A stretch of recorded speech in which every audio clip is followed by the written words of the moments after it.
Teka lang ha. Kawawa ang Pangulo, nadatnan niya. Buenos dias, buenos tardes mga amigos, mga amigas, sa aking mga followers at subscribers dito sa YouTube channel. Magandang araw po sa inyong lahat. Ako po ang inyong lingkod, si Atty. Rene Bueno. At ngayon po ay meron po tayong lecture para kay Assistant Professor, YouTube Vlogger na si Christian S. Guerra. Ito po ay tungkol sa mga budget insertions, no? Tungkol sa saligang batas at ang realidad ng pamamahala na hindi pwedeng i-edit basta-basta sa YouTube channel. At pag-uusapan natin to dahil nag-comment ang isang YouTube vlogger na kung hindi daw tanga ay kasabwat ang ating Pangulo dito sa mga nangyayaring anomalya sa ating pamahalaan. At itong ating o inyong paboritong vlogger, professor or assistant professor sa UST na si Assistant Professor Christian S. Guerra ay actually nakakatuwa at medyo nakakawindang, no? Ang kanyang biglang naging ganap na siya ay biglang naging ganap na Master Budget Analyst at Supreme Court Justice, no? Ang ating Assistant Professor from the University of Santo Tomas. Alam niyo diyan din nag-graduate ang aking panganay na anak sa UST. Yung isa ay sa Ateneo Law School at sa Ateneo School of Journalism. Journalist din kasi yung isa kong anak. Lawyer, journalist, at miyembro sa CNN News, no? At dito parang sinasabi ng journalist na nagising na lamang ang Pangulo, no, na nagulat sa pondo budget insertions at pinalalabas na kundi daw tanga, kasabwat ang Chief Executive dito sa mga nangyayaring budget insertions at mga anomalya sa ating gobyerno. Ayon dito sa journalist, YouTube vlogger, assistant professor sa University of Santo Tomas. Para tayong nanonood ng sitcom kung saan ang nagmamarunong kung paano patakbuhin ng gobyerno ay isang tao na hindi pa man lang nakaranas kahit barangay tanod o mensahero man lang sa alinmang sangay ng ating pamahalaan. Tayo po dito, nagbibigay tayo ng komentaryo dahil ako naman po ay ilang beses na din nagpabalik-balik, no, sa iba't ibang sangay ng gobyerno. Although hindi naman matataas na posisyong gaano, pero naging hepe din tayo minsan sa isang sangay ng gobyerno, sa isang departamento. Ngayon, dahil dyan, no, ipaliwanag natin itong Budget and Administrative Law 101 na may libreng refresher course sa jurisprudence at kaunting realidad sa totoong buhay. Hindi yung tira tayo ng tira na kahit mensahero man lang, hindi naman tayo nakaranas tungtong sa pamahalaan. Okay? Una nating ipapaliwanag dito yung power of the purse. Ayan, although ito, tinuturo din to sa college, not even sa law school. Sa college pa lang kasi may constitutional law, di ba? Dito pinapakita ang katapatan ng Kongreso na mag-insert.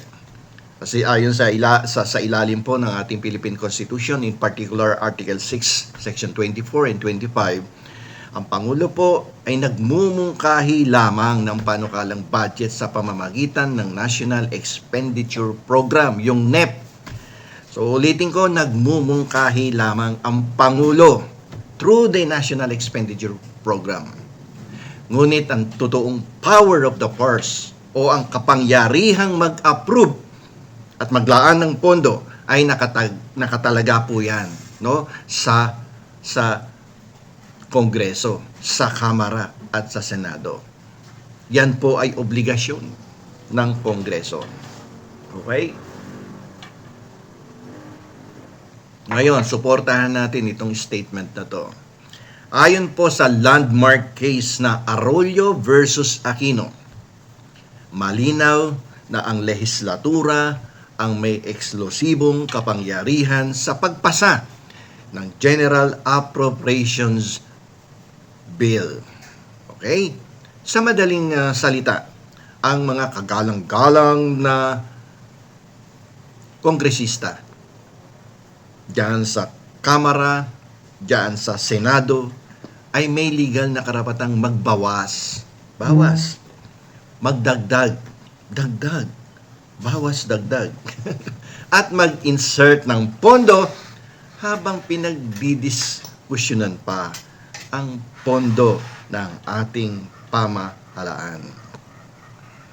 Alam niyo po, Assistant Professor, mas nakakagulat at mas nakakatakot siguro kung ang Pangulo ay nagma-micromanage, no? Pati ang bawat singit ng higit 300 na mambabatas habang nagpapatakbo ng buong bansa. Hindi po iyan pamamahala, no? Paranoia yon. Ngayon, punta tayo doon sa veto power, no? Hindi ito yung veto na pinapahid sa kilikili. Veto power, ang kapangyarihan makakita ng lahat. Ayan, may veto power ang presidente, no? Ayon po sa Article 6, Section 27, Paragraph 2 ng Saligang Batas, may tinatawag na item veto power ang Pangulo ng Republika ng Pilipinas. Pwede niyang ibito ang partikular na linya o pondo sa General Appropriations Act o kung tawagin nga natin ay SAGAA. Okay? General Appropriations Act. Pwede niyang ibito ang partikular na linya o pondo sa General Appropriations Act. Okay, may isang kaso dyan na kung saan ito po ay piniliwanag ng ating Korte Suprema. Ipinaliwanag po ito sa kasong Gonzales versus Macaraig kung paano ginagamit ang line item veto. Pero para mabito ang isang probisyon, kailangang dumaan muna ito sa review ng iba't ibang ahensya tulad ng Department of Budget and Management. Kung yung insertion ay nakatago, pinalitan sa Bicameral Conference Committee sa hating gabi habang tayong lahat ay naghihilik at mahimbing na natutulog o binaon sa ilalim ng mga technical na termino. Natural lang na magkaroon ng nadidiskubring gulat kapag ginagawa na ang aktwal na eksekusyon ng pondo ng bayan o budget. Di ba?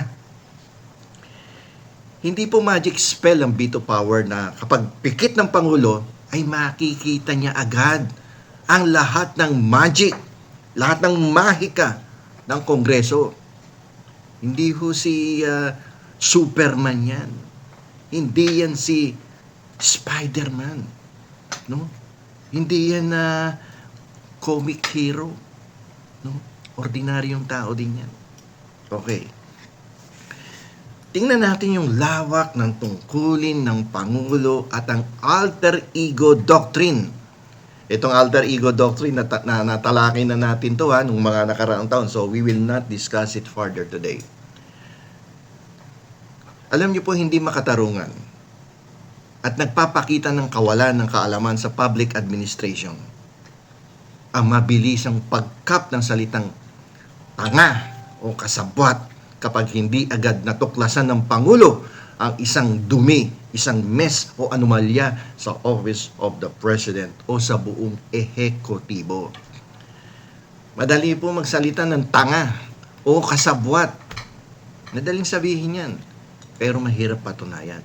Lalong-lalo na kung hindi ka man lang nakapaglingkod sa pamahalang kahit barangay secretary, barangay tanod, o kagawad, o mensahero. Di ba? Alam niyo pa sa ilalim ng Doctrine of Qualified Political Agency, o kung tawagin namin ay Alter Ego Doctrine, na pinalawik sa kasong Carpio versus Executive Secretary. Yan isa-isay natin. Ang Pangulo ay may napakalawak at napakaraming pambansang responsibilidad. Hindi inaasahan ng batas na siya ang personal na magmamasid, mag-inspeksyon at mag-aproba sa bawat pondo, sa bawat kontrata, sa bawat dokumento, sa bawat sulok ng bureaukrasya. Yan po ang sinabi ng Korte Suprema. Ang Pangulo po, yan po ay umaasa sa kanyang mga cabinet secretaries at subordinates. Yan po yung tinatawag natin good faith reliance. Okay? Good faith reliance ang tawag dyan. Ang hindi agad pagkaalam sa isang anomalya dahil sa napakaraming inaasikasong pambansang usapin ay hindi po katangahan. Hindi po yan kamangmangan. At lalong hindi ito kasabwat o conspiracy. Dahil sa batas, ito ayon sa Estrada to, Joseph Estrada versus Sandigan Bayan. Ang pakikipagsabwatan ay nangangailangan ng patunay na masamang hangarin. Tawag dyan, mens rea. At direktang pakikipagkasundo sa krimen. Hindi lang dahil huli mo nang nalaman ang kalokohan ng iba, ang kalokohan ng iyong mga pinagkakatiwalaan sa baba, ang kalokohan ng ibang public officials sa iba't ibang sangay ng gobyerno. Ganyan po ang tunay na pangyayari o realidad sa ating gobyerno. Ang tanong dito may selective amnesia ba tong si assistant professor? Diba? May nakakalimutan ba tong mga partikular na pagkakataon o sinasadyang kalimutan? Alam niyo, ito yung nakakatawa sa lahat. Nung panahon ng ating Pangulong Duterte, nasan po yung matalas at nag-aapoy ninyong panunuri bilang isang journalist? Kung namumuna kayo ng mga nakaraang administrasyon, hindi ganyan katalas. Hindi ganyan na parang nag-aapoy ang inyong mga dila. Bakit tila naging malatahimik na ermitanyo ang ilang kritiko noon? Sa kabila ng mga kontrobersiya sa Pogo revenues, sa Parmali, no? At iba't ibang realignment. Pero ngayon, para kayong naka-unlimited coffee, unlimited rice, super active. Nagpupuputok ang butsi. Nagpupuputok sa galit at handang sumabog sa bawat linya ng budget. Kala mo, Mayon Volcano na sumabog. Kala mo, Taal Volcano. Nagmamagaling. Pasintabi kasi kayo, kung tumira kayo, tira talaga Diba? Wala namang karanasan sa gobyerno. Gaya ng paalala doon sa kaso ni Belica versus Ochoa. Ang prinsipyo ng pananagutan, transparency at separation of powers ay dapat pantay-pantay, tuloy-tuloy at walang pinipiling administrasyon. Hindi lang kapag kailangan mong gumawa ng kontrobersyal at trending na clickbait content sa YouTube channel. Tsaka ka papasok.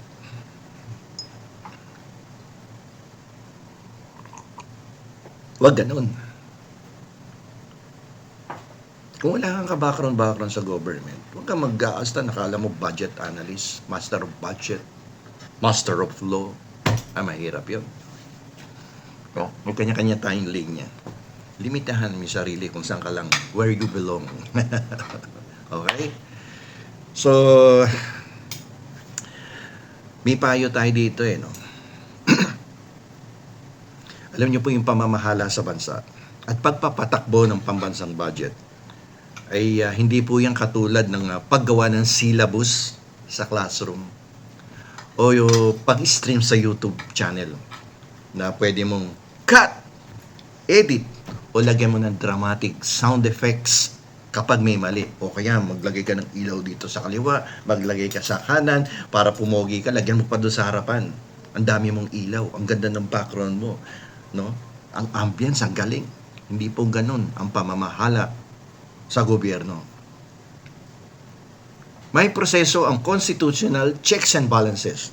May limitasyon ng kakayahan ng isang tao kahit siya pa ang pangulo ng ating bansa. bago po natin akusahan ng palasyo gamit ang mga salitang tanga o kasabwat. Baka mas magandang magbasa muna tayo ng saligang batas, yung administrative code, administrative law, at mga desisyon ng ating Korte Suprema, kagaya ng mga landmark cases na aking binanggit kanina. Belhica versus Ochoa, Estrada versus Sandigan Bayan. Yan po ang aking mga binabanggit na kaso kanina. Alam niyo po kasi mahirap kasing magmarunong at maging kapitan sa pagpapatakbo ng malaking barko ng estado. Kung yung karanasan mo pa lang sa paglalayag ay ang pagpapatakbo lang ng papel na bangka sa palanggana. Iba yun. Barkong malaki doon sa West Philippine Sea o sa Pacific Ocean versus bangkang papel sa palanggana. Okay, so medyo matagal na tayo. Nasa kulang-kulang 20 minutos na to. Sana po ay nakatulong ang ating lecture sa episode na to. Aral well at kita-kits sa susunod nating vlogging session. Magandang umaga po sa inyong lahat. Patuloy ang pagulan sa ating bansa. May habagat pa din, no? At tuloy-tuloy daw ito hanggang katapusan ng buwan ng Agosto. At marami pong salamat sa inyong pakikinig. Ito po ang inyong lingkod, si Atty. Rene Esper. Pagod ka na ba sa na komplikado? Mga termino parang alien sa ulo. Huwag kang mag-alala, andito kami.